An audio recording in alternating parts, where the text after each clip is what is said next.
A lot of fan noise, W4MEC.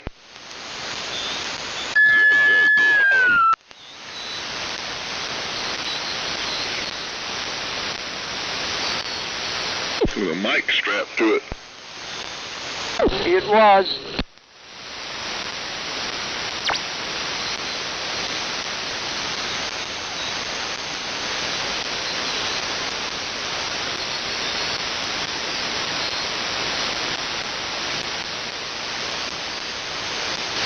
With a mic strapped to it.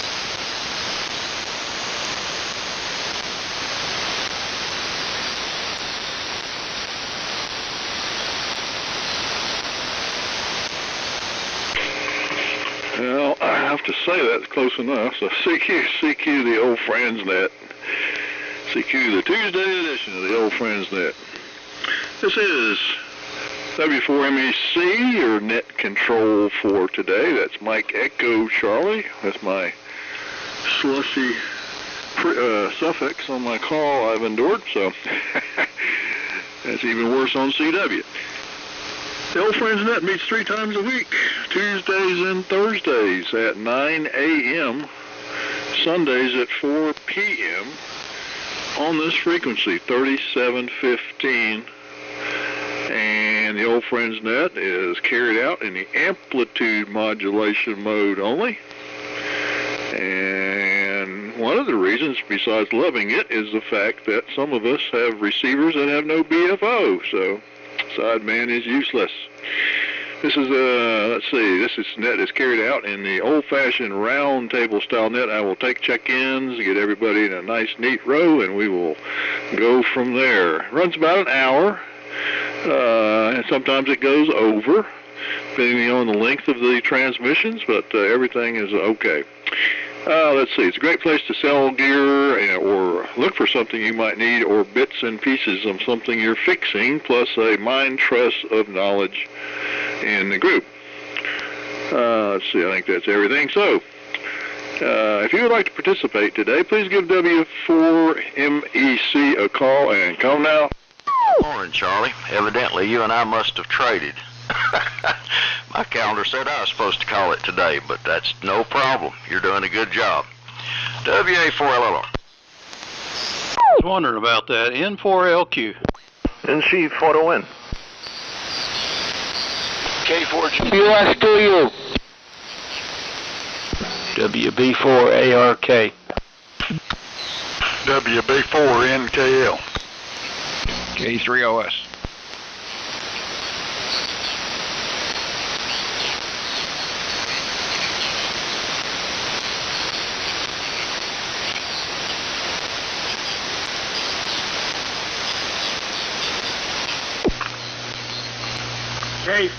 K4VWD.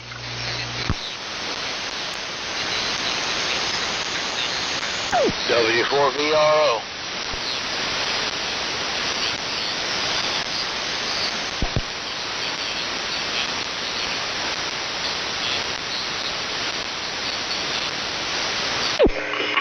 Well, egg on my face, and I thought I was supposed to do it today. I was convinced I was, and then I went and just now looked at the calendar, and I'm 7 days too early. So, I'm sorry for stealing your thunder, Dave. Let's see.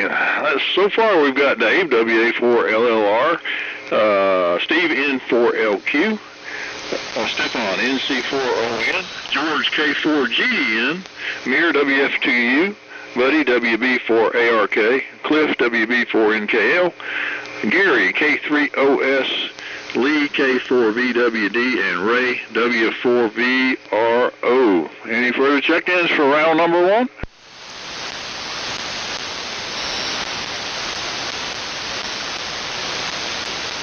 Okie dokie. It's W4MEC and the Old Friends Net. Real good, fellas. Well, that's a Tuesday mess up.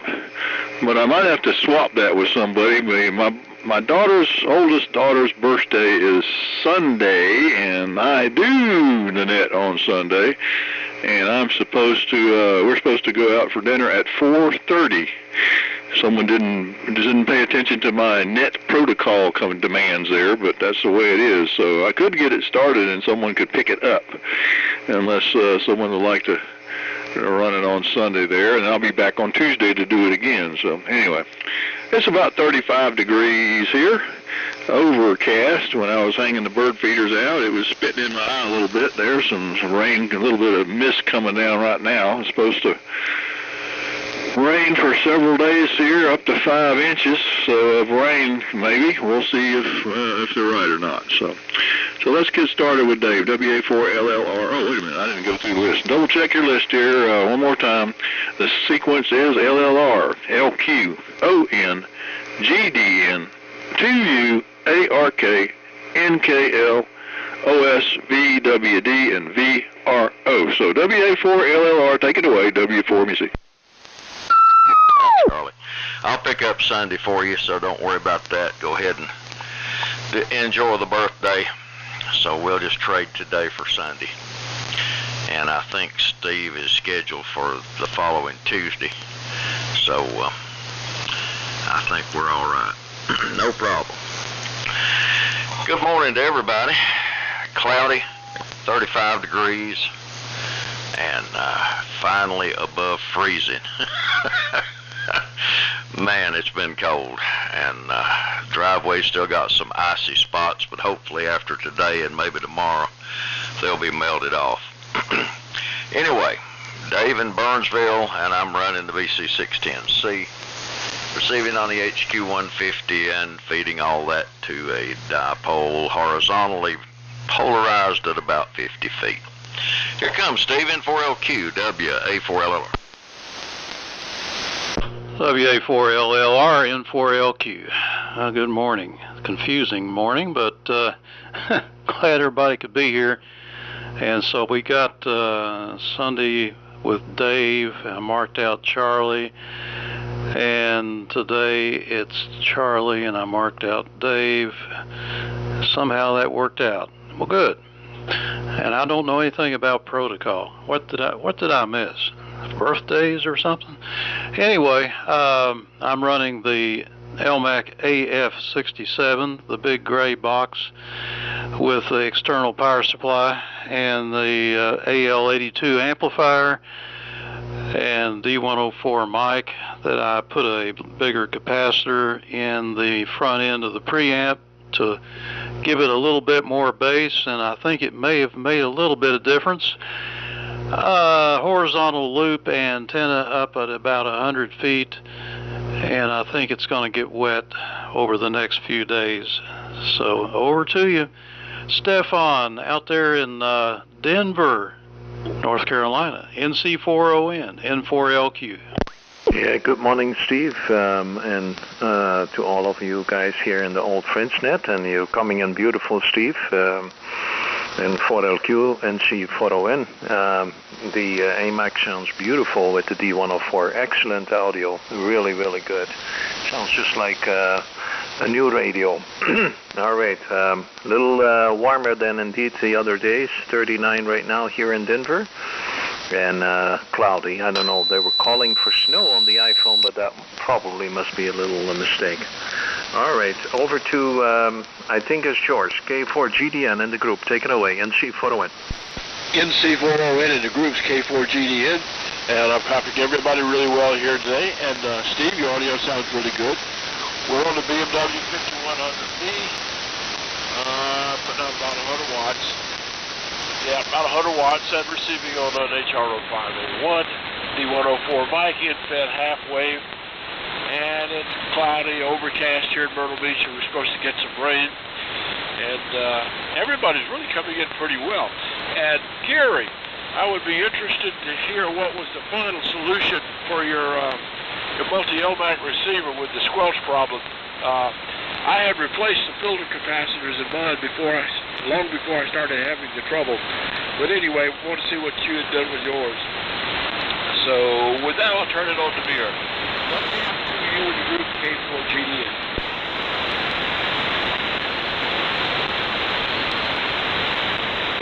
Let's see, pick it up, Mir. Oh, Roger. K4GDN. and the net. This is WF2U. Well, George faded out towards the end a little bit. George faded out, so I didn't hear when he passed it on to me. And signals are great. The R392 here, there is only like a carrier level meter in dB, so it's from 0 to 120. So everybody else, except for George, who was 20 dB, everybody else between 60 and over. Great signals. Running again the AN-GRC19 set with a T195 transmitter, and the receiver is the R3. The system receiver is the R392, and the antenna is an 80-meter end-fit half wave. It's 40 degrees here right now, and so it goes to Buddy, WB4ARK. This is WF2U. WF2U, WB4ARK. Okay, Mir.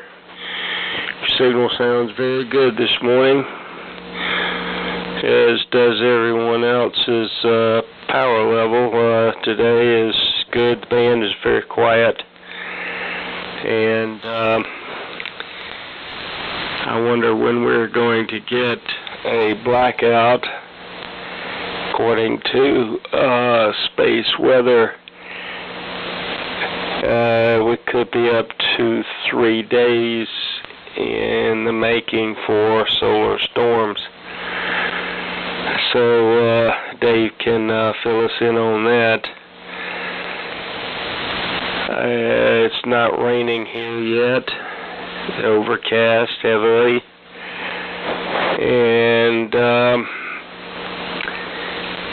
so that's it, except for I tested positive for the COVID virus on Sunday. So that kind of messed up the first part of the week. But I think I'm getting over it now. And we'll turn it over to WB4NKL. This is WB4ARK. And WB4ARK is WB4NKL. Okay, buddy. Name here is Cliff, located in Limestone, Tennessee, and today I'm running a set of Morrow twins, running about 40 watts into a double bazooka setup, a sort of inverted V. So a little different rig here, and in the house instead of the Radio Shack. And I've got one of the hazards of having a shack in the house. The wife's wanting to vacuum, so I might make this my last one, or I'll move on out to the Radio Shack. It's warmed up to 32 degrees, 36 degrees, so we'll catch you back there in a little bit. Everybody's sounding pretty decent here today. Hope I'm making it back. Go ahead, Gary. K3OS, WB4NKL. Yeah, WB4NKL, K3OS. Yeah, okay, Cliff. Well, actually, yeah, the Morrow twins sound really good here. No issue. I'm watching the S-meter wiggle, though, which is fine. But you're always solid in here, and sounds good. Sounds nice and clean, as does everybody else. Good morning from Hickory. Let's see, running the Kenwood twins here this morning, the R599, T599, into the ALS 600 amp, running about 100 watts here this morning. I thought I'd just put a little power, make my life easy. This rig is obviously the partial hybrid and solid state stuff is with built-in transmit receive switching is nice.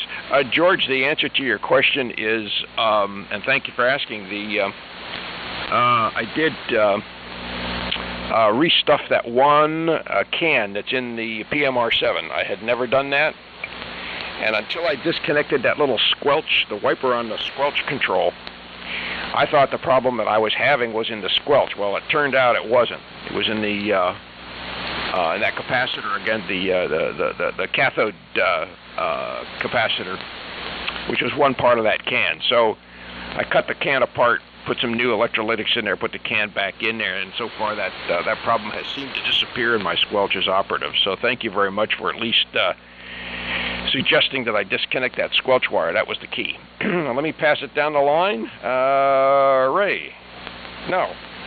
Lee, I'm sorry, I'm looking at my page and saying the wrong caller. K4VWD, go ahead, Lee, K3OS. Thank you, Gary. You got a good signal here in Greenville. This is K4VWD. Temperature is 41 and completely overcast. Charlie, I'm seeing the Heathkit monitor scope little bulb that goes on and off in reflection in my window today. Dave, I wanted to thank you for this S-meter. I've been using this thing for a while now, and I'm thoroughly enjoying it. And it's working just fine. I think I got it pretty close. Not exact, but pretty close. So it's working just fine, and I do appreciate it. And Steve, this is for you. You were talking to a guy, I think his name was Nick, up there just before you moved down here.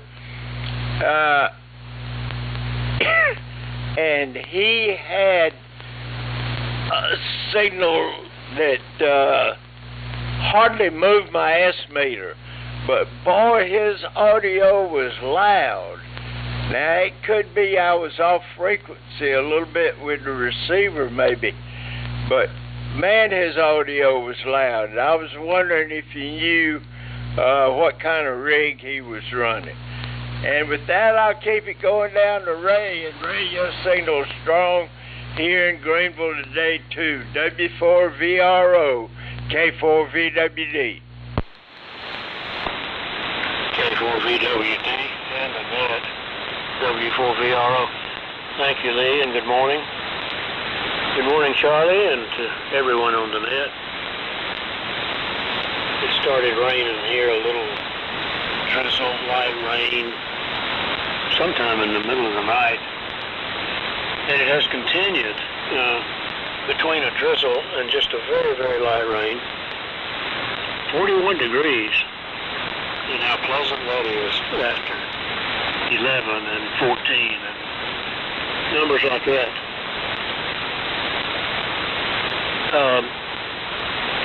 George, I don't know if you're copying me. I often have trouble copying you. I was looking at a map of the southeastern United States where I could get some mileage measurements, and I was curious about the distance between here and Myrtle Beach. And it's a little further than I thought. It's about 350, 360 miles, and I think that makes it a greater distance than between here and any of the other stations on the net. So that explains, at least in part, why I very often can't copy a solid. Just a long distance for this frequency and this time. But good to hear you when I can and what I can. Other signals are very strong. Good conditions today. And Cliff, your lower power than usual rig inside the house is Q5 here and fairly strong. So I'm copying you very well. Charlie, I need to sign on this one. I have an erratic meter here. I think it's a meter switch. And hopefully it's nothing more than that. I need to go ahead and sign, and maybe I can begin to look at that and see if I can clean some switch contacts. But it's good to hear all of you. Hope you have a good day, and we'll listen for you next time. W4MEC in the group, W4VRO. Okay, Ray, very good. W4VRO and the old friends W4MEC. Do we have any check-ins that would like to join us for round number 2? Come now.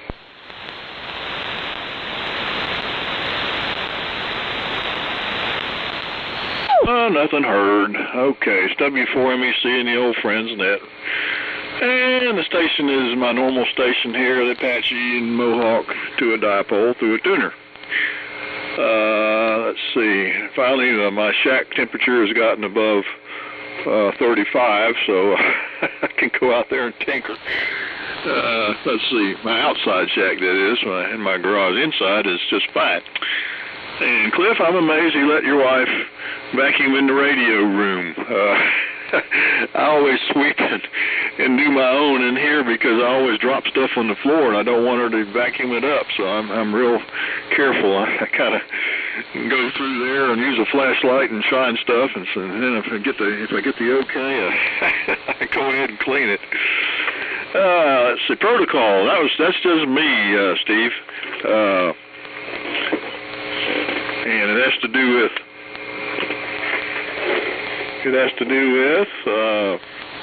like not scheduling doctor's appointments on Tuesday or Thursday mornings at 9 o'clock. So, and also nothing scheduled for Thursdays on the first Thursday of the month for the old friends lunch. So that was my own personal protocol, and it got broke here for Sunday. So I'm glad Dave's going to take up the slack for me. And I was convinced that I was supposed to do next Tuesday, which is weird because it clearly says Steve. So either I've gone into another dimension overnight and everything changed, or I just misread basically everything. So let's go around again. WA4LLR in the group, W4MEC. W4MEC and the group WA4LLR. These parallel universes are tough. Anyway, good signals this morning. Some good booming signals, especially from some of the rigs that are running less than 100 watts. So really good conditions up here. 7-3 to you, Ray, and I'm happy for warmer temperatures too. Lee, just happy that I could help you out with that S-meter. Glad it's working out for you and you're enjoying it. Gary, the Kenwood twins sound good, and Cliff, I really like those Morrows. That audio is crisp and clean and just sounds wonderful. And buddy, sorry to hear that the COVID has caught up with you, and glad to hear that you think you're on the downhill slide, and hope that it doesn't do anything of significance. Mir, the T195 sounds good. I should have kept the one I sold Shelby a couple of years ago. And George, I like the B&W 5100B. I should have kept the one I sold a couple of years ago. You know how that story goes.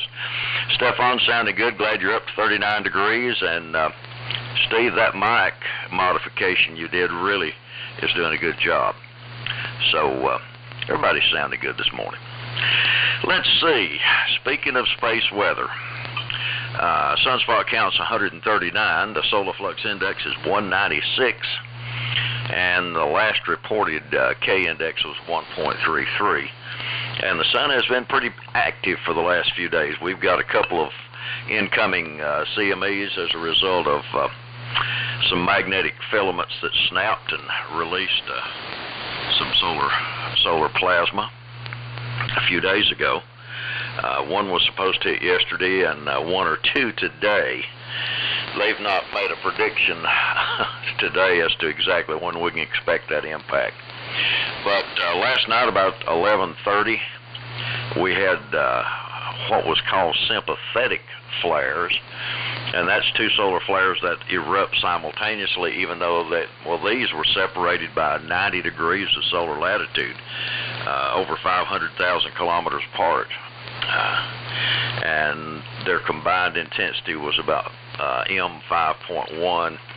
Produced a radio blackout over Australia and Indonesia for about 30 minutes, and we may get the impact from them on about the 25th. They're predicting now, somewhere in that ballpark. So before that geomagnetic storm hits today, the upper bands ought to be great with a solar flux of 196.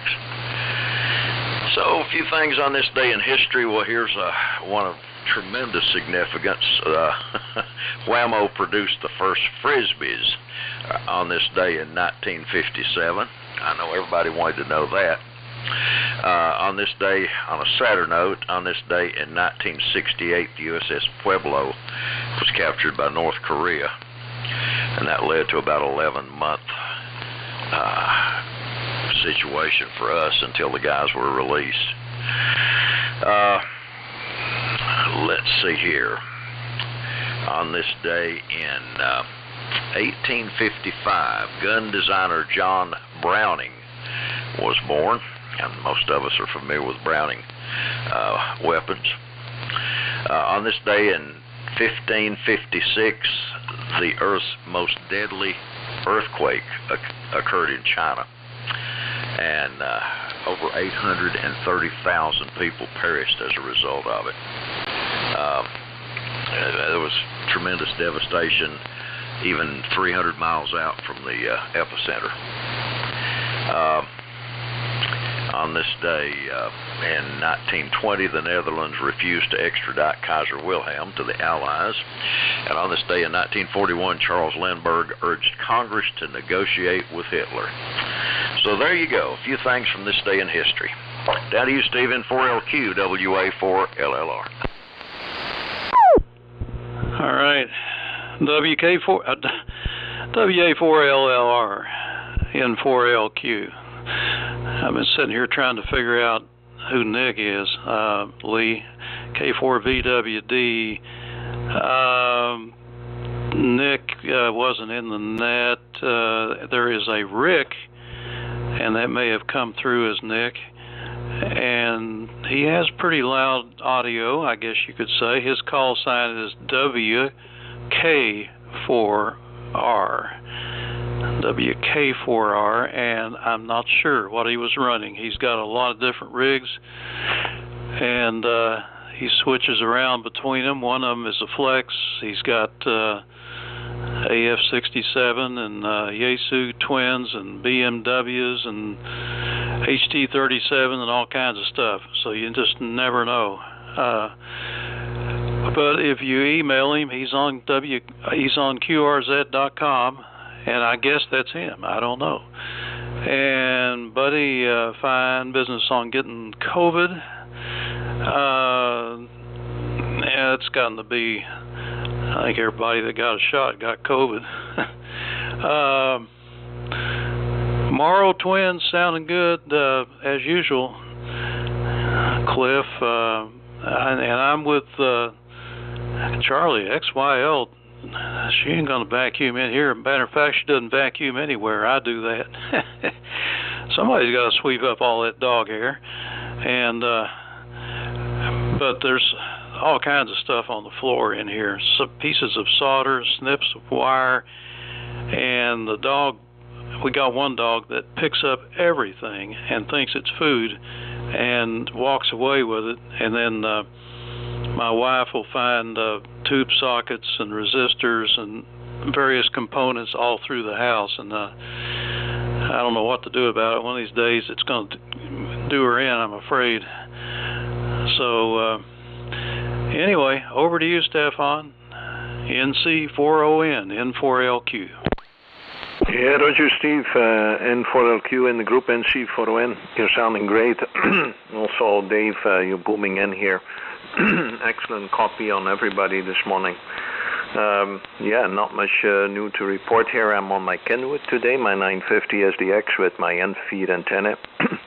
And I'm using a little bit power from my HeatKit SB1000. All right, over to you, George there, K4GDN, NC40N. Go ahead. NC40N in the groups, K4GDN. Let me check something here. Yeah, that looks okay. That's interesting, Gary, what you said about the multi-Elmac 7. I had changed the caps in mine before I ever even plugged it in, and it was about 2 years before I started having that problem. So it may sneak back in on you again. Oh, I worked connection. taken off at 11. And everybody's coming in here fairly well this morning. I'm copying everybody probably at least 85 or 90% of the time. And I guess probably, let's see, Ray might be one of the weaker ones, but other than that, and I'm getting quite a bit of him anyhow. So things are pretty good here in Myrtle Beach. And I think I mentioned last Sunday when I just said here briefly, I'm looking for a break video. I'm not looking for a break from. And the reason I'm doing that rather than going even with the columns or the hoop is that the brakes can do some AM. And I noticed in the literature on the brake linear, the L4B, they claim you can load that thing to 500 watts AM. Even in one of the things that's at 1,000 input, but I don't think I would try that. But it seems to be the way they've got it set up. They don't mind going a little bit heavy on the AM side, which is really one of the reasons I would choose it over the other two. So anyway, with that I'll pass it on to Beer, WF2U in the group, K4GDN. Roger. Very good this time, George, K4GDN, WF2U. Your signal went up and I had 100% copy on you with a little QSB up and down, but good copy. And, well, Lee, that's for you. Using the GRC-19 here reminds me of the photo that I saw. Actually, I think I saved it. I saw your photo somewhere while you were in the service in Germany, right next to a GRC-19 set. The whole thing. And mine is as issued. Original cables, the mounting tray, even the microphone is the standard microphone used with it. It's a carbon mic, the M29 Bravo microphone, and even the headset I'm using, because it's hard to use the radio with the speaker because of the fan noise, which is very loud, the fan inside the cabinet. And so everything is original, so I keep remembering your photo. And right now, let's see, it's powered from 28 volts. I have a military switching power supply made for much more modern HF radios, several types, and it's a 28 volt at 60 amp switching supply, which is about half of the size of the receiver of the R392. And I can carry it with one hand like a little suitcase. It works great. Just for a fun fact, on standby when I'm not transmitting, it shows me 20 amp drain, and that includes the receiver, which is about 3 amps or less. And the transmit, after the dynamotor spins up, the high voltage dynamotor inside is a separate dynamotor, while the low voltage dynamotor is running all the time. In the transmitter is 40 amps, plus minus a little bit with modulation, by maybe an amp plus minus.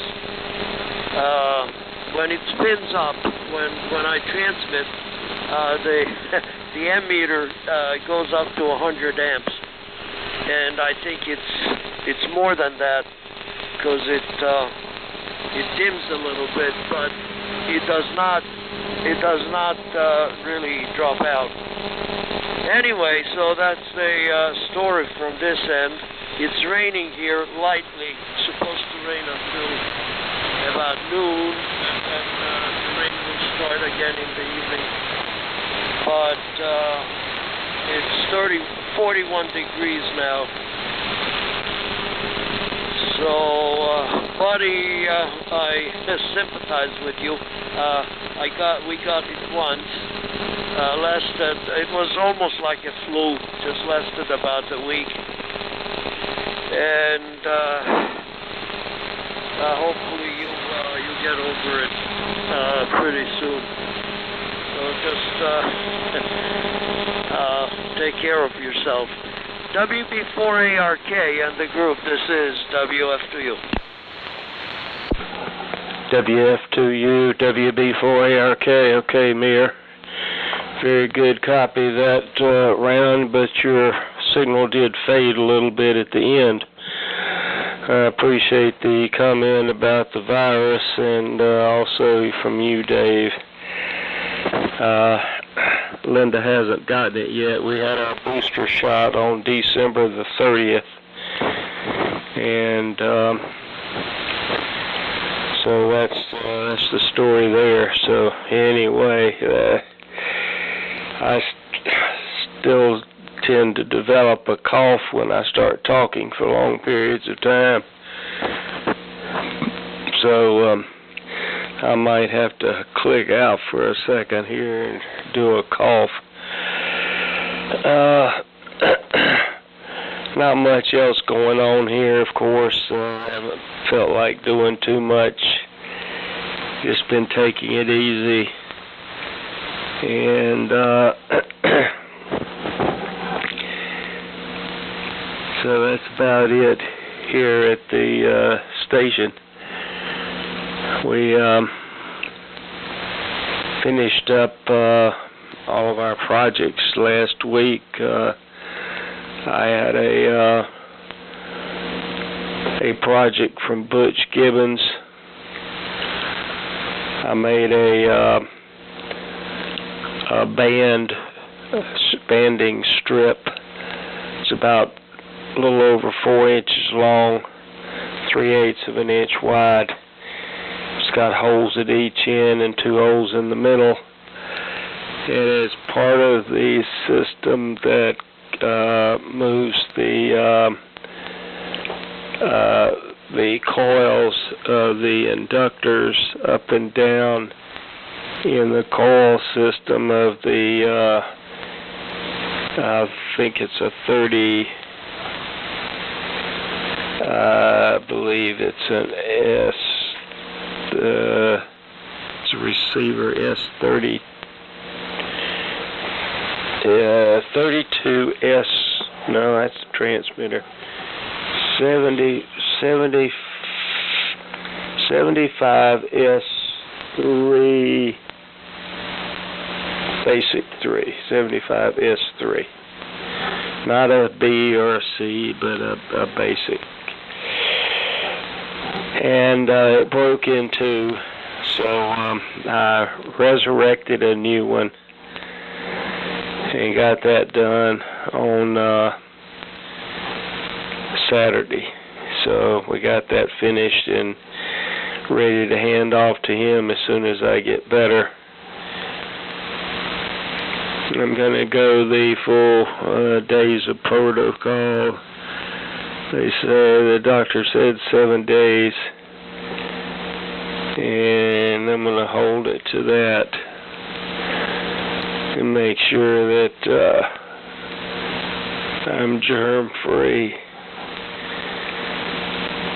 So anyhow,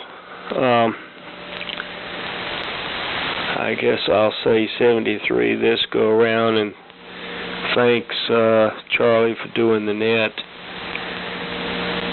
and everyone has made a comment about the COVID. So with that, over to WB4NKL if you've made it to the outbuilding. This is WB4ARK. WB4ARK, WB4NKL. Well, 73's, buddy, and I sure hope you get to feeling better. I can tell you're not up to where you usually are. Yeah, I made it out to the Radio Shack running the DX100B here now, and I was invading on the wife's territory there. I guess I had a Morrow set up in the den, and so she's she put me in my place, got that vacuum cleaner going, and I run out here and retreated. So it's not too bad out here. I got it up to about 55 here right now, so it's coming up. Temperature outside's coming up, so back to normal. I'm gonna try to get some walls up out here before next cold season, next winter, where I can heat just part of the Radio Shack and keep it up to room temperature.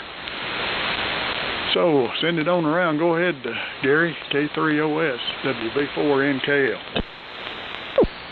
WB4NKL, K3OS. Okay, Cliff. Well, you made it over there fine, I guess. Now, let's see here. I don't know why my drive levels change, but they do. That's better. Okay.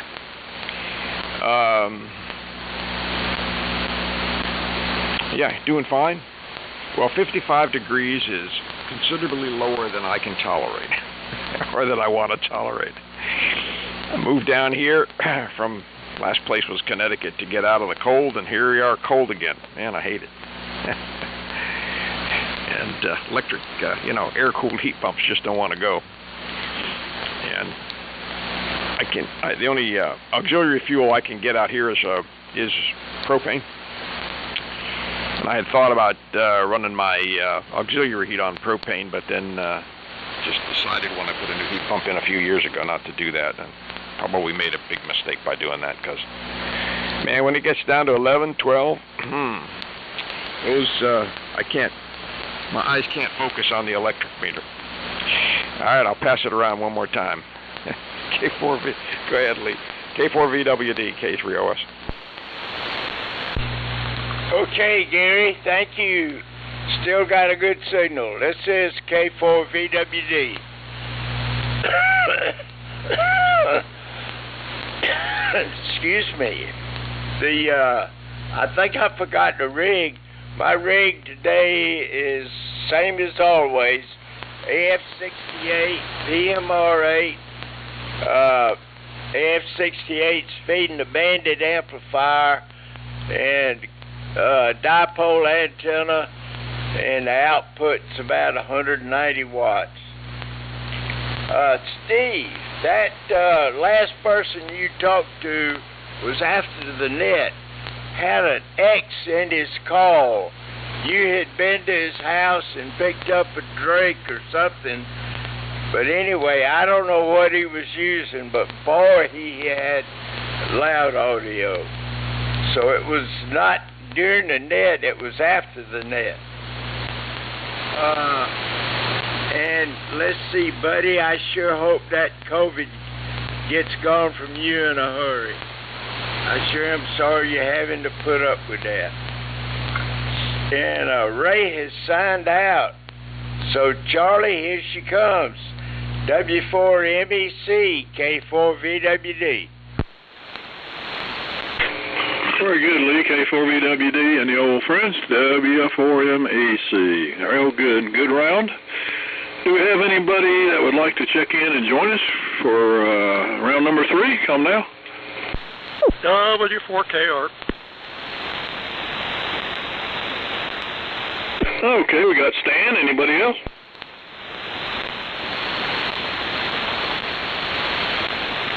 All right, Stan, you'll be after Lee on the next go-round and turn her back to me. Go ahead and make a transmission. W4KR and the old friends, W4MEC. Oh, okay, Charlie. Good morning. Thank you.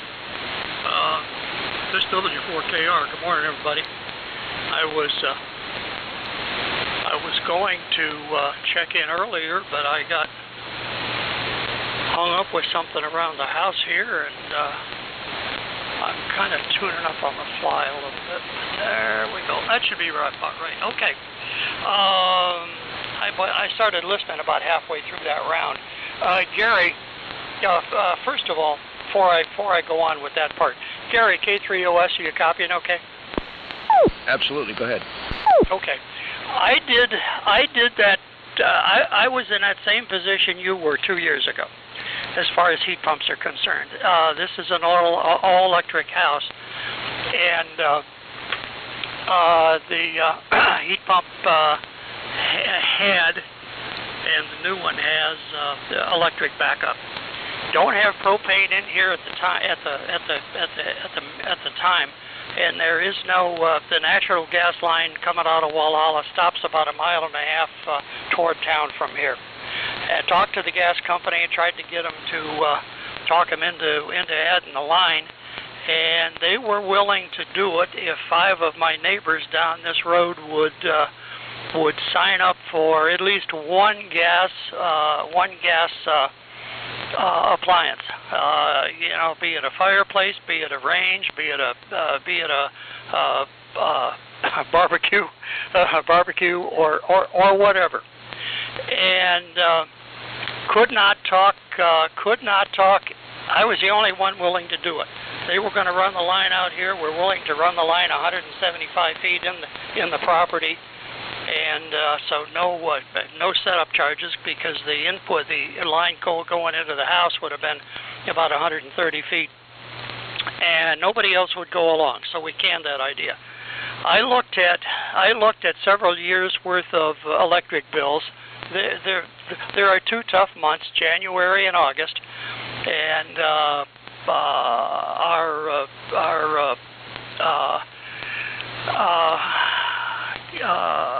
cost per kilowatt hour, gross cost is 11 cents a kilowatt hour here. I looked at the numbers, and it just didn't make sense to bring propane in, and with the variable the way propane cost jumps up and down, it just wasn't worth it. So I did what you were looking at also. We had a new heat pump put in here when we first came in 15 years ago, 15 and a half years ago, and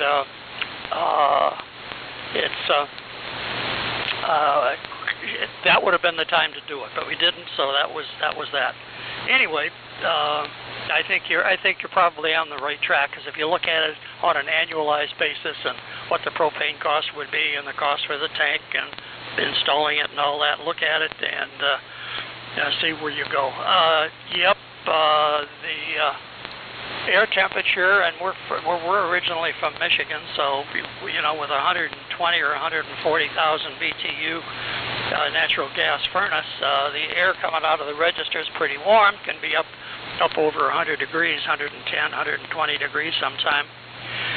And but best you get out of the heat pump with the electric backup running is about 100 degrees. So Mama Bear complains every once in a while because it's cold and because the air temperature coming out of the register is not as warm as it might be. But overall, it's treated as well. As far as reliability is concerned, we're blessed here to have Blue Ridge Electric Co-op, and they are really, really good. We just don't have knockouts here. Anyway, enough of that for now, buddy. God bless you to get well sooner rather than later. Take care. With that, back to you, Charlie. W4MEC in the Old Friends group, W4KR, to talk too long. No problem, Stan, W4KR and the Old Friends. Let me check one more time. Anybody else want to join us? Come now.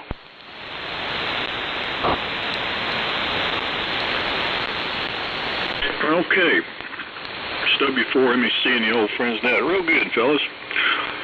Let's see. I wrote some notes down here somewhere. I was going to comment on the Pueblo.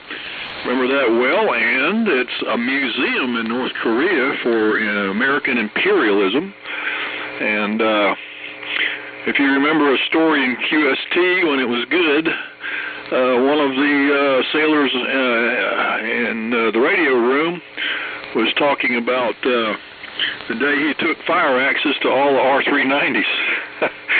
And so I did notice that some of the pictures showed a couple of R390s still in place. Maybe they bought them surplus and replaced them, but he went into detail about destroying everything in the radio room, following it's about the third or fourth page of most military manuals on gear like that, where it tells you how to destroy everything. And but anyway, with that was a pretty good article. Like I said, when QST was good. And WK4R, yeah, he was a fairly regular check-in for quite a while and then dropped out. Another one was I always wondered about was N4RQ, Terry, up there in Virginia. He used to be regular as rain, and he stopped many years ago. Not sure what happened to him. I know he's still around, so. Yeah, well, we went with gas backup because of the unreliability of the electric company here and my ability of my generator to run the heat when it's running on propane. I did communicate with the gas company here over the years about natural. They said the same thing.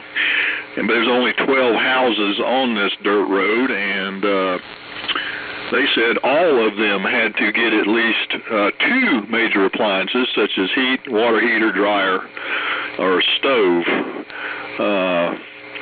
in order for them to run a line. And then they said, well, we're not going to bring any to you because we would have to cross this wooden bridge. And said we can't attach it to the bridge.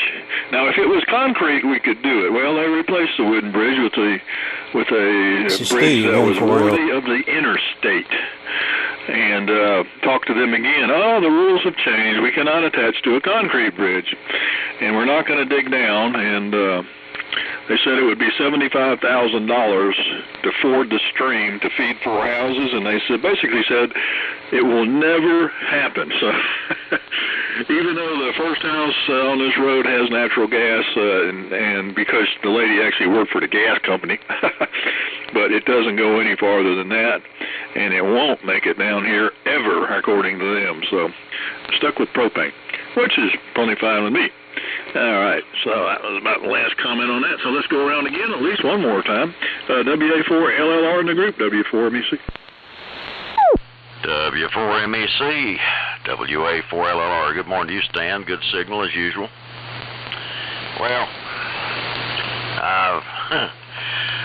the natural gas company is not high on my list. One of their main feeder lines goes across or under our road up here, and it goes across a friend of mine's property, and he got natural gas because that was part of the thing about going across his property. But they wouldn't even run it to his neighbors, and they won't run it to any of us, even though it crosses our road just a ways down. Kind of like, nah, forget it. You're not worthy. So, as far as I'm concerned, they can do whatever. But propane's always worked out good for us.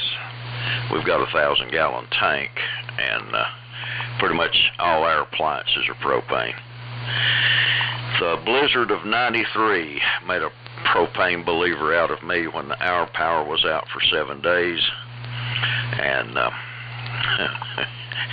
and we lived around a little kerosene heater and a fish cooker.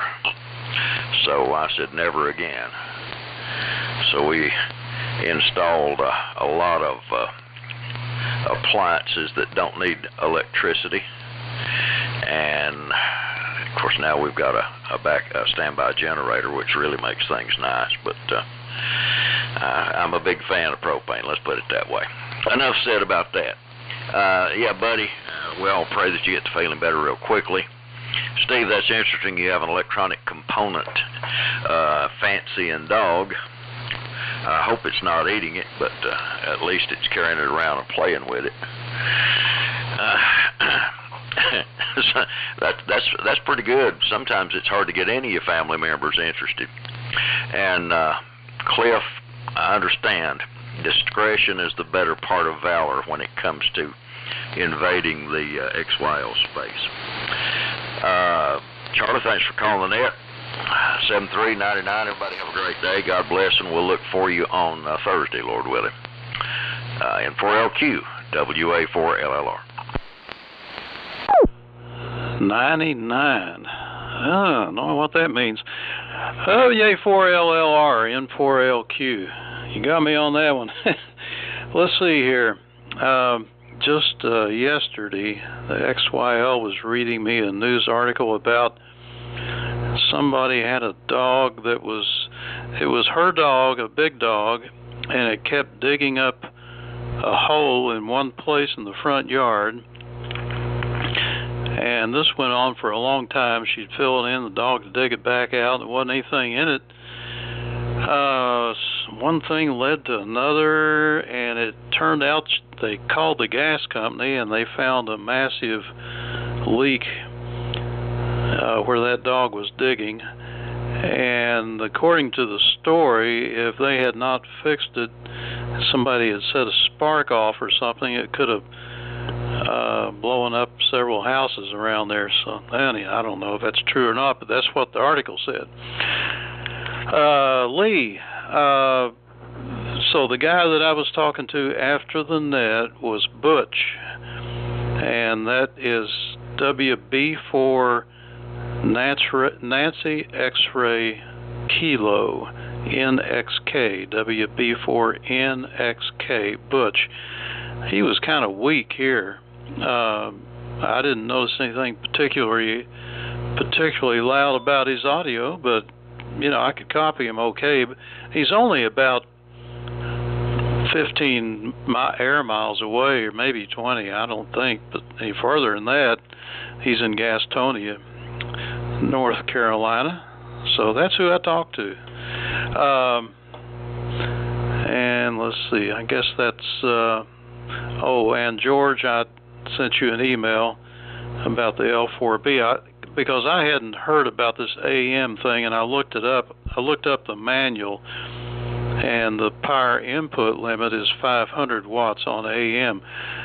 Most of the Meritron manuals don't even mention the word AM, but that one does. The L4B says do not load it to any more than 500 watts. That's with 100% AM plate modulation. So you figure 4 times that is 2,000 watts. That's input. So that's going to keep it down below 1,500 watts. And I don't know if that's the power limit on it, but it's a pair of 3-500, so the sound's about the same as my AL82. So, Stefan, go ahead. NC4ON, N4LQ. Yeah, Roger, Steve, and 4LQ in the group NC4ON. All right, very good. Yeah, good round all together. And thank you, Charlie, for doing the net this morning. I'm going to carry on here with my list of things to do, but appreciate you doing the net this morning, and want to wish everybody a good remaining of the week, and maybe I'll be back on Thursday. So 73s, and till the next time. Over to you, George, K4GDN in the group, NC4ON. Bye-bye. NC4ON in the groups, K4GDN. And, yeah, Steve, I saw that, and the 1,000 watt was mentioned in an ad that Drake had taken out in the 1970 handbook, but I did see in the manual for the L4B that they had mentioned 500 watts, and I figured, yeah, that was giving them a factor of 4 to handle 100% modulation. And that's really why I'm interested in getting that linear. Although I've got a Kenwood 922, which is basically very similar, same tubes. But the Drake is a little more open. It's not quite as compact. So it might be a little, excuse me, a little bit better. Pick it up, Mayor.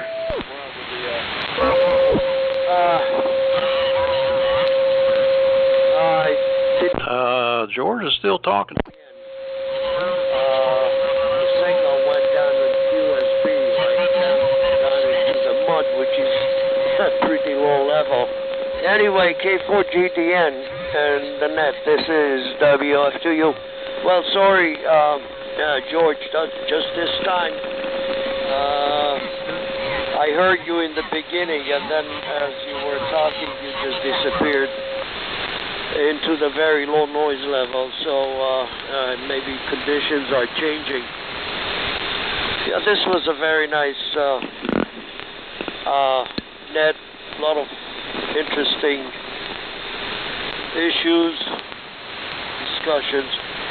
Oh yeah, Cliff, I forgot to mention about your Morrow twins. I always liked the way they looked, and somehow I never managed to lay my hands on any of them. In fact, once I bought one, the receiver on eBay, and what I got was a total mess inside. Somebody tried to improve it somehow, but made it completely a piece of junk. So I sent it back, and I got the refund. I didn't feel like starting with it. Anyway, so buddy, feel better soon. Take care of yourself.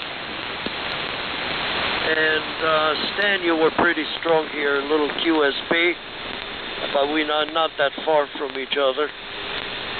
And what else? Stefan, you really sounded very good. One of the stronger stations. Gary, you sounded good. Everybody sounded good, except, unfortunately, George. And interesting, because I think one of the last couple of weeks, I forgot which day, he was, George, you were pretty strong.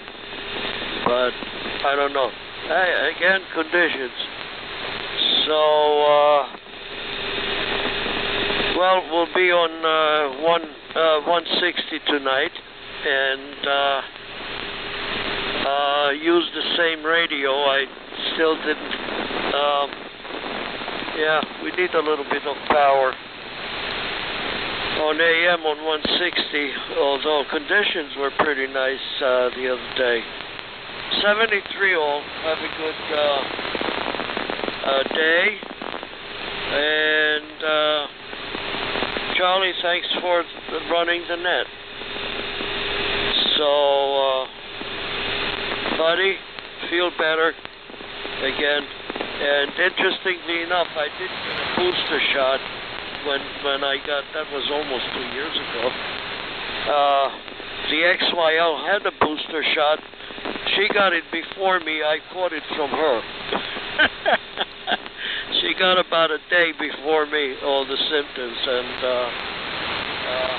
and she didn't get it any worse than me. So, WB4ARK and the net, this is WF2U. 73, I'll listen to the end of the net. WF2U, WB4ARK. Okay, Mir. Well, I said I was going to sign out at that last transmission. However, Steve's comment about Butch in Gastonia, I had to say something to Lee about that. Butch is a good friend. I go over there quite often, and he deals mainly with Collins equipment. He repairs Collins equipment, and he repairs other equipment too, but I would say mainly Collins. And it could have been a Collins transmitter that he was using at the time.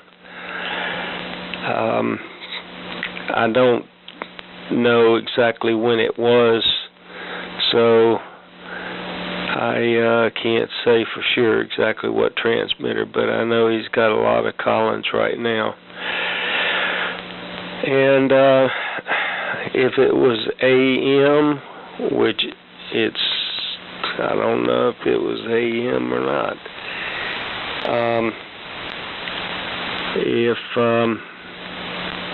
If it was AM, it would have been a select few because he doesn't have a lot of AM transmitters.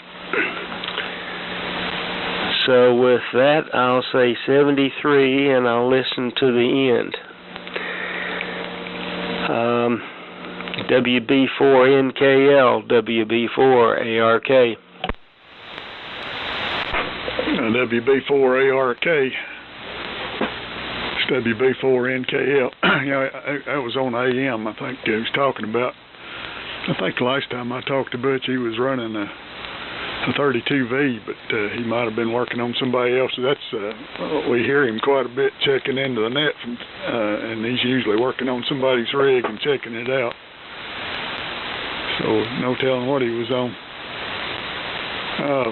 73s, and thanks for calling it, Charlie. I'm gonna get in and warm up a while. The heat, I got the heat on. It's coming up. It's up to about 59 degrees, so I'm gonna go in and let it warm up a little bit more, and then come back out and mess around out here in the radio shack today. So 73s, enjoyed it. K3OS, WB4NKL. Okay, Cliff, WB4NKL, K3OS. Got a little four-legged friend who has decided that he wants some attention right now, crawling in my lap. Looking out the window, chasing birds. Anyway, just to complete the story, thank you, Stan. Yeah, I've got a propane tank here. I've got 250 gallons and run some of my appliances on propane. The gas line over here is about 3/4 of a mile away, and haven't approached the gas company about doing that one. But it's a matter of comfort, you know. When it gets really cold, somehow the house just never seems to get warm. But we can talk about that. I can tell you about my experience trying to go geothermal instead of replacing the air-cooled heat pump. That's another story in itself. I wish everybody a best 73s, and hope for a good week, and let's hope the rain isn't too bad.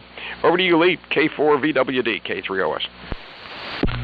Okay, Gary, thank you very much. This is K4VWD. Well, thank you, buddy, for the explanation. I do appreciate it.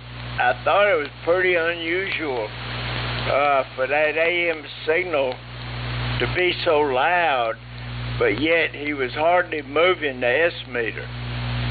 So that's what made it kind of strange to me. But it's good to know what kind of transmitter he was using. And so thank you very much for coming back in. I do hope you feel better soon. And thank you, Charlie, for doing that. It's been a good one. I've thoroughly enjoyed it. So I'm going to turn it on over to Stan, W4KR, K4VWD. So long, everybody. Okay, good morning to you, Lee. So long. K4VWD. And the tail end of the old friends, W4KR. Gary, I looked at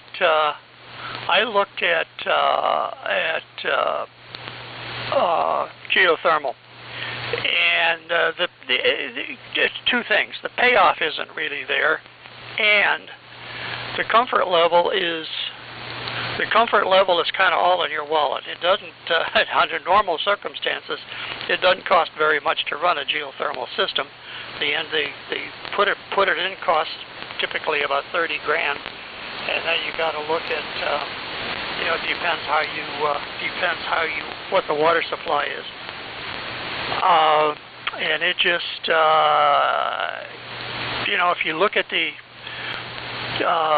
let's see, who's the big maker of those things? Water. What's their last name? Anyway, those are really heat pump systems with a different cooling, with a water cooled mechanism.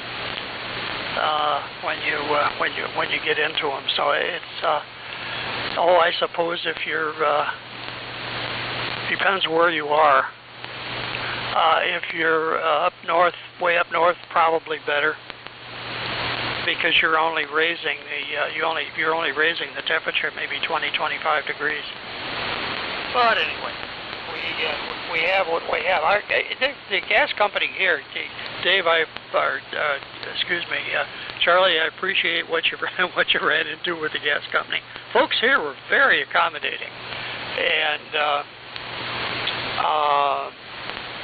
I had thought about, we had a lot of work done on the heat pump just recently, and it sprung a leak, high pressure leak. It's a 410A system, and the cost of replacing all the freons getting kind of up there, but it's run for now a year and a half, and all's well again. And then this particular unit is just about 15 years old. Anyway, enough of that. Take care, everybody. Again, buddy, wish you well, and hope you're feeling better pretty soon. I've heard tales of this current COVID thing can last quite a while. It's either one extreme or the other. It's either comes and goes in a few days, or otherwise can be 3 or 4 weeks. Anyway, with that, 7-3 everybody. One thing I want to add, Steve. One day I talked to the guy. This is many months ago. Talked to the guy that runs that owns RF Parts out in Los Angeles, and we got talking about tubes. He's an old AMer, by the way, and he said, he was building something, and I was thinking about it at that time. That pair of 3500s, it's the way to do it. They'll last forever. So I think if you've got an AL82 with a good transformer in it, anybody wants to listen to the SAMRC net tonight at 6 o'clock Eastern Time, I'll have my Collins rig on, running it tonight. With that, 7-3 everybody, and Lord willing, we'll see everybody Thursday morning. With that, Steve, Charlie, here it comes. W4MEC, this is W4KR. Very good, Stan. W4KR in the group, W4MEC. Well, just the best heat pump I ever had was down in Florida, made by a company called Florida Heat Pump. It used groundwater as a cooling instead of air. The condenser was about 20 inches in diameter, about 10 inches thick. Coaxial copper tube where the hot freon ran in the middle tube. It was all finned and inserted into another copper tube that the water traveled through. About 6 gallons a minute. And the groundwater is constant temperature, so whether the dead of winter or the dead of summer, your condenser was working at maximum efficiency.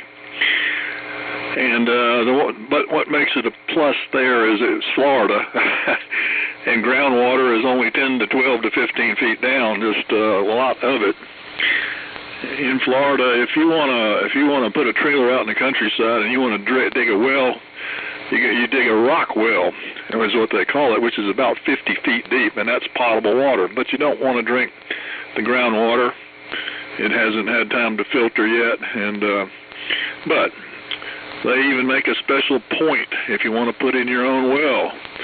And you get 10 foot of PVC, put that special well point on the end of it, hook a garden hose to it, and there's a valve at the end of the well point. When you get the pressurized water going through it, the valve opens up and squirts water out the end, and you can just push it through the sand.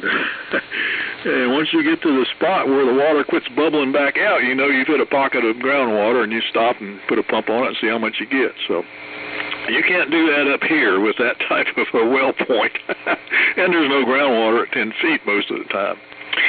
But it was a good one. But after having all different kinds of heat pump, if it doesn't have a flame in it, I'm not interested. My son's up in Waukegan was wonderful. He had a water radiator system the unit that heated the water was about 3 foot square in his basement. It made up from city water. You didn't have to add water or check it. It was all automatic. And it would heat up a house so much that if it was 20 degrees outside, you would have to open a window so you could get some cold air in there to mediate it on the second floor. So, yeah, that would seem like to be the system to really have, is that little thing there. But he had natural gas, so it was okay for that thing. So, anyway, we'll see you fellas on Thursday morning. And thanks for everybody that checked in. And I hope you don't get as much rain as they're predicting for here. So, we already had enough for 1 month. 7-3 all. We'll see you in W4MEC shutting down the old Friends Net. Bye-bye.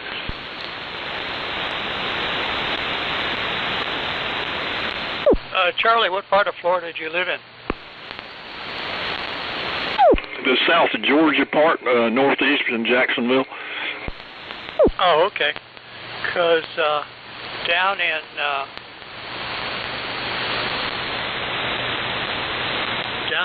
Fort Lauderdale, in the condo complex that I ran,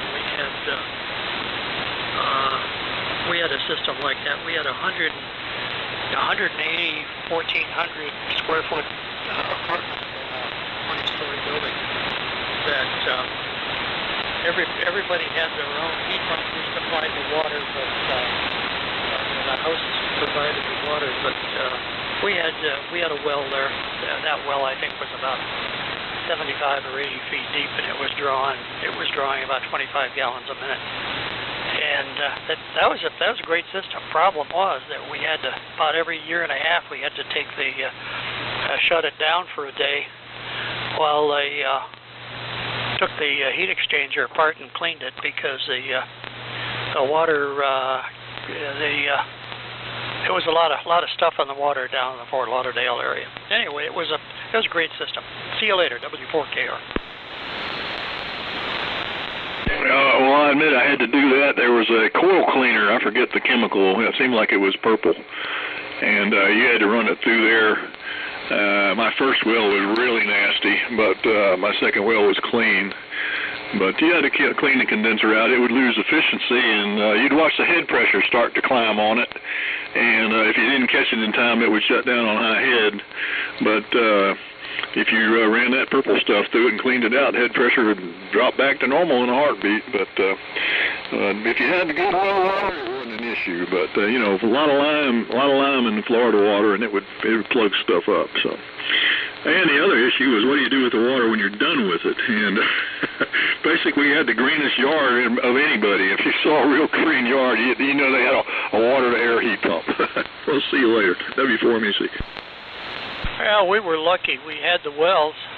Actually, we had 2 wells, and we outletted it right into the Port Everglades Inlet. So. And that was legal back then. I trust by now they've had to do something about that. But we were lucky. We could just dump it right back into the ocean. Take care. See you later. W4KR. Oh, all those units in the building were all Florida heat pump units too. They were good ones.